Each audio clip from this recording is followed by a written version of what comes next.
Good morning, 8th grade. So today is going to be a little bit of a short video.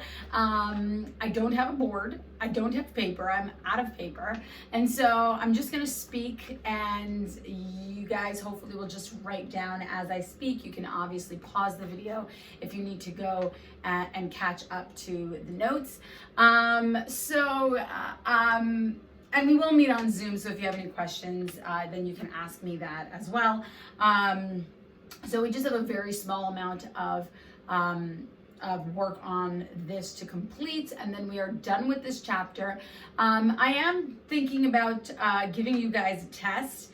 I will probably just email it to you, and you can just use your notes to answer the questions, and hopefully that will help me determine that you obviously have the notes. It'll be hard for me to know whether or not you understand it or memorize it, because if you're just using your notes, then it's just right there. The answers are just right there. But this is kind of how our new class is going to be working. And so let's talk about a test after Pesach. For now, I kind of want you to just have this last class.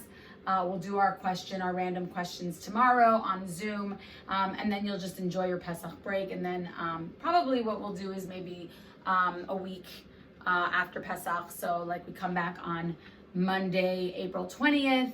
So maybe that Thursday, I think that would be the 24th, we'll do our test. So if you want to try to get a head start in studying, then by all means you could use this time to do that. If you want to just enjoy your break and study after, that's fine too. I mean, it is going to be 2 weeks, so you may lose that information. So just kind of, keep in mind that a test is going to be coming up, and that if you want to review here and there, that's probably a good idea. So I'm just going to kind of just finish off real quickly this topic. Yesterday we were talking about this idea that gamma decay, what's going to result in gamma decay is this high release of energy, right? This very intense energy, and the energy comes about from these waves, right? These waves that are produced, and that's how it's transferred, right? It's transferred through these waves, and then we talked about the shorter wavelengths, are going to have higher energy. The longer wavelengths are going to have lower energy. We compared that to waves on a beach, right? And we talked about how a photon is a spectrum, so it's going to have various different waves on that spectrum, right? There's going to be different energy levels that are going to come about depending on what part of that spectrum you're going to be in contact with is going to be how intense that energy is going to be. So when we talk about nuclear decay, the energy that is going to be emitted are these gamma waves, right? They're very intense, very high, very high frequency, short wavelengths. And so there's going to be a lot of energy produced. And so the effects of that can be quite severe. Let's just compare it to some of the other decays that occur. So when an alpha particle is emitted from a nucleus, that alpha particle has 2 protons and 2 neutrons, right? So it has an atomic mass of 4, and it has an atomic number of 2, so we know that that's a helium atom. Now, those particles, alpha particles, are actually not dangerous at all. They could probably go through the pores in a person's clothing, but once it hits the skin, it really doesn't penetrate skin. It doesn't even really penetrate paper. It's really it's a big particle. I mean, small in comparison to most things, but it's not able to really penetrate through pretty much anything. So it's not going to do any damage. And when we think about particles and the damage that it does, I mean, you can kind of think of it as a ball, right? If I were to throw a ball, right, at a wall and you were behind that wall, it wouldn't affect you, right? Because the wall would stop the ball from moving past it. But let's say you had a window and you were right behind the window and somebody threw that ball at the window, right? That ball can go through that window even though it is a solid, right? That window would very easily allow for that ball to go through because it would shatter the window. It's not quite how it works with atoms, and maybe I'll give you another analogy, but it would shatter that window and that would go through and hit you, right? If you were standing right behind that window. So it can cause damage to you.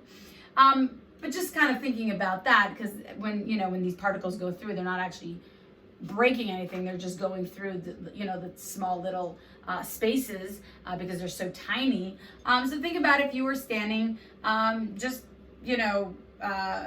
behind a wall, but there was a hole in the wall, right? And that ball went directly through that hole and hit you. That can cause damage. So hopefully those analogies will help you understand when we talk about what these particles do and as far as penetrating different objects, right? So alpha particles, they're really big. It's kind of like I throw that ball, but that ball can't fit through that hole because the hole is too small, even though you're sitting behind it, right? If I throw the ball, you're really safe because the hole is too small for that ball to get through, right? But if the hole was bigger, it would be able to get through. So alpha particles are actually big in comparison to the other particles, and so they're really, really, really not going to do too much damage.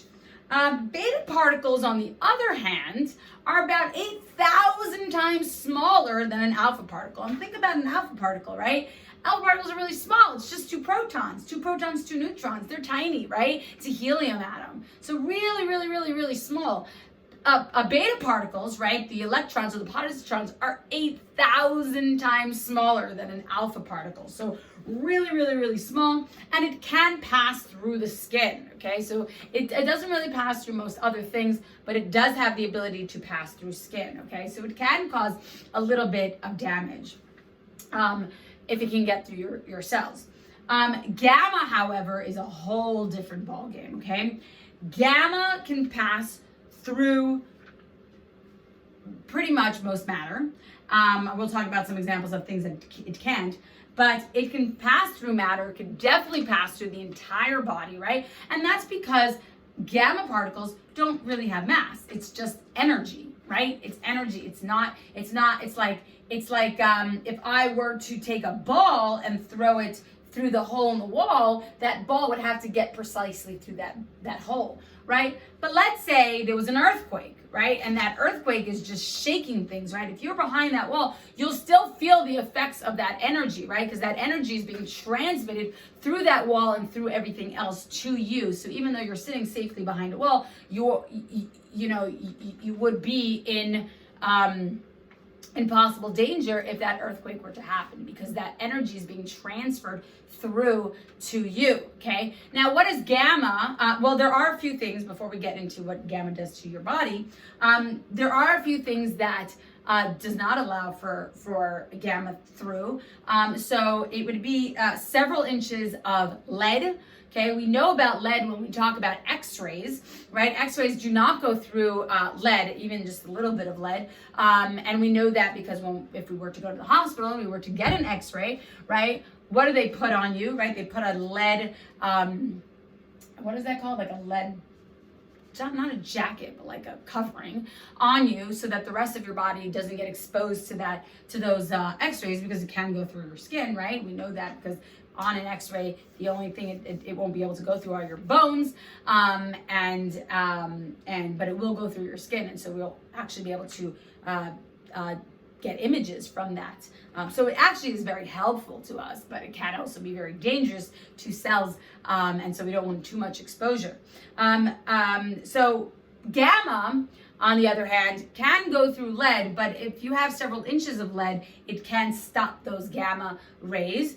And several feet of concrete, right? So if you think about concrete, it would need several feet of concrete in order to stop that gamma. So gamma can be stopped, but it's not very practical. If there are gamma rays in the vicinity of you, it's really not practical to be able to get that those gamma rays stopped.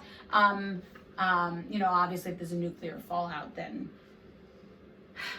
that could be a problem. But anyway, what damage does it do? So gamma does penetrate. It can penetrate pretty much through the cells of the whole body, including the bones, all the way down to your bone marrow. So it could really, really, really affect those cells. And once it gets through into those cells, what it does is it can damage the DNA. It can actually change the DNA. And remember, our DNA is a code that tells our cells how to look and how to function. Well, if there was damage to the DNA, if the code has been changed, right, what does that do to our cells? It doesn't give the right information over to our cells. Our cells are not going to function as well as they would normally. And so what can come about? Well, it can kill the cell straight up, right? And too many cells that die can eventually be death to the entire body. But even just a little bit of exposure, right, can damage the DNA, and that can cause the cells to mutate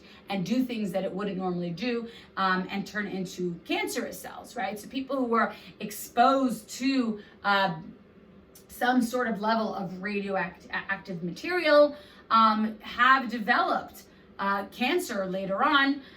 So our first radioactive pioneers, Henry Becquerel, Marie Curie, her husband, right? All these people have been exposed to radioactive material before they knew that it was radioactive, before they knew the damage that it could do. And, you know, within years, they developed cancer and eventually died from it. Okay, so I will end here.